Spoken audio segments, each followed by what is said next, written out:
வணக்கம் அன்பு தாய் தமிழ் உறவுகளுக்கு. நான் மன்னார் பேசாலையிலிருந்து ஜாக்சன் டயஸ்.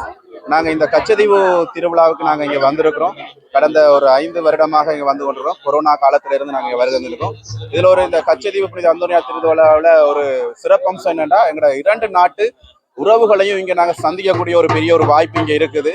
அநேகமாக இந்திய தமிழக உறவுகளும் சரி, எங்களுடைய இலங்கை தமிழ் உறவுகளும் சரி, இந்த புனித அந்தோனியாருடைய திருத்தலத்துக்கு வருடா வருடமாக வந்து கொண்டிருக்கிறார்கள். அதே போன்று எங்களுடைய பாரம்பரியமாக எங்களுடைய முன்னோர்களும் இதே போன்ற ஒரு ஒற்றுமையாக இருந்தார்கள். அவர்களுடைய காலத்திலே, அதாவது பொருட்களை பண்டமாற்று செய்து இங்கிருந்து இலங்கையிலிருந்து கொண்டு வர பொருட்களை எங்களுடைய தமிழக உறவுகளுக்கு கொடுத்து அவர்கள் கொண்டு வர பொருட்களை இவர்கள் வாங்கி சென்ற காலமெல்லாம் இருக்குது. அதே போன்று இப்போதும் இந்த வருடமும் இதே போன்று அநேகமான உறவுகள் இந்த புனித அந்தோனியாருடைய திருத்தலத்துக்கு கச்சதீவுக்கு வந்து ஒற்றுமையாக இருந்து சந்தோஷமாக இந்த திருவிழாவை கொண்டாடி செல்கிறார்கள். அது மிகவும் பெருமைக்குரிய ஒரு விடயமாக இருக்கிறது.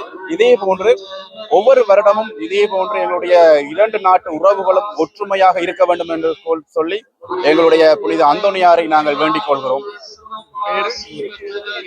நான் மன்னார் பேசாலையிலிருந்து ஜாக்சன் டயஸ்.